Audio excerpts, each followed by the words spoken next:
Hey guys, I just want to take a second to talk about the progressions we use here at CrossFit City Limits to practice and work on our handstands. I know when I first started out, I was really scared of falling and breaking my neck. So we have a series of progressions we like to use that'll kind of dip your toe in the water and ease your way into developing your handstand, but ultimately to get comfortable with practicing and being able to get out of a handstand if things go wrong. So, where do we like to start? The first place is we just like to start with our shoulder position. So, just like a push-up, a handstand is going to be using the exact same position. So my shoulders are back in their sockets, I'm twisting into the ground, my belly button's drawn in, I'm holding a Kegel, my butt cheeks are tight, I'm going to twist my feet into each other, my rib cage is down, and I'm standing tall. So first place we like to start is just with a push-up position. Okay, from there, we just see if you can get your arms straight with your shoulder back and create that rotation into the floor.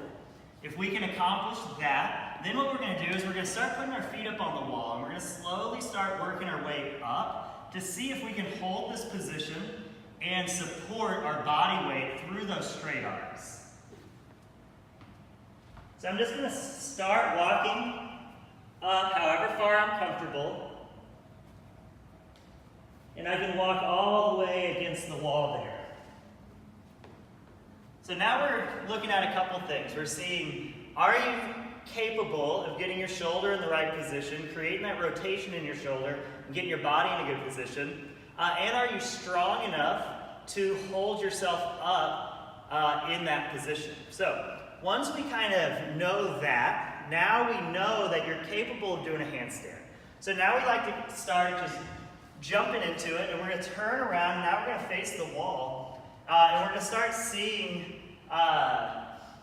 or start practicing how to get up there. So first place we start is just putting our hands on the ground, seeing if we can take on weight on this position without being supported by the wall, without our elbow bending. As soon as the elbows bend, we usually lose shoulder position. But as soon as that elbow bends, it requires a lot more strength, like 2 or 3 times as much strength to hold yourself up as it does with those arms straight. So we're just going to start working on and practicing the motor pattern of keeping that arm straight as we start putting a little more weight onto the position. So I'm going to do this facing the wall just to kind of get used to it. But I'm going to start with my arms straight, and I'm just going to hop up and down, trying to keep everything engaged and locked down. So I'm going to get my shoulder right on top of my wrist, twist in, and then I'm just going to hop and start taking on weight like that. So it's pretty simple. I'm trying to keep my shoulders still, stacked right on top of my wrist, and I'm trying to see, can I take on weight without my elbows bending?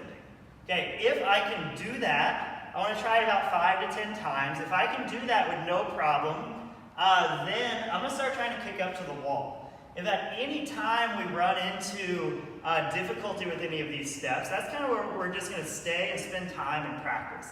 So next step is I'm going to get in the same position.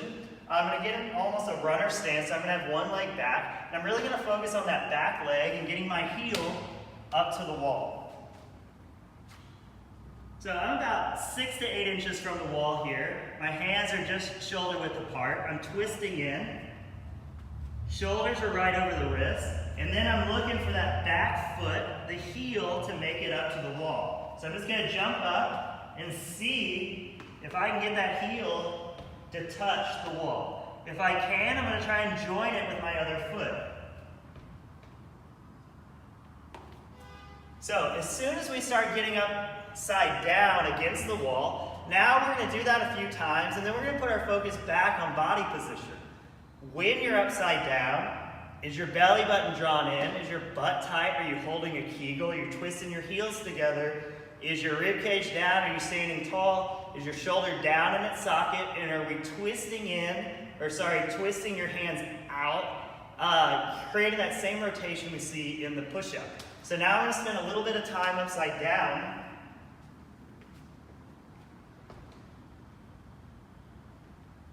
and just check in on that position. So from there, we can now spend time practicing with wall support in a position that we're going to need to be able to use out on the floor when we start doing our handstands. So next is we need to start tying together in our heads how we actually balance in the handstand. So what I see a lot of is people go straight from that position out to the floor, and they either hit the handstand for a couple seconds or they don't. But they haven't really practiced strategies on how to balance. So what we do next is we just stand up, and we'll put our feet together, so we'll kind of mimic the position we're going to be in here. And then what I like to have people do is just lean forward without falling over.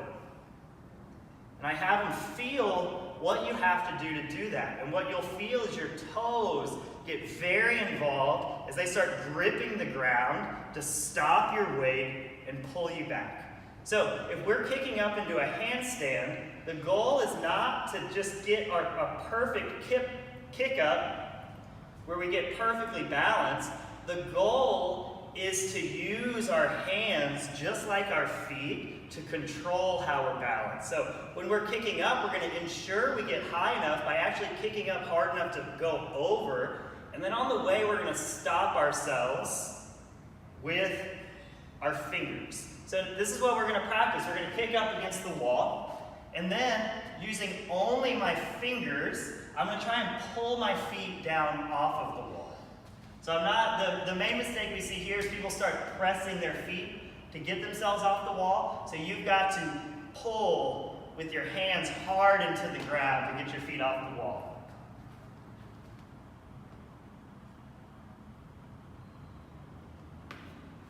All right, so we do a few reps of that, practicing on really pushing into the ground. You'll feel a lot of forearm and wrist strength involved here. And then what I like to do is in between some practice there, I like to lean forward, feel my toes, come back. That way I can make the connection, is I'm going to do the exact same thing I do with my feet, but with my hands. And that's what we're trying to do out on the floor. So once we have some practice there, now what we're going to work on is what happens if you kick up and have gone too far. So now we're in the zone where we're probably going to fall over. So now we need a strategy on how to get out of this. Sorry, there's a garbage truck going by now. A lot of gymnasts like the strategy of rolling out, but in my opinion, that's a pretty high level skill, and it takes a lot of practice to learn. So I use a little more rough skill of just spinning out of it. And so this is how we like to practice it. So as soon as we've gone through all these steps with somebody, getting them up against the wall, feeling their hands, now we're going to take the steps of showing them how to get out of the handstand if they need to. So it starts off looking pretty ridiculous, and I'm just going to have them put their hands, I like to either draw a line or let them use a line on the mats. And they're just going to put their hands down straight on that line, and then try and get their feet over the other side of the line. It looks pretty ridiculous. If you're going to practice handstands, you've got to be willing to look pretty ridiculous. You will fall eventually, and then what you learn is when you fall, you're fine. So we're going to do that a couple times, but then what we're going to start working on is going up higher and higher before we spin out.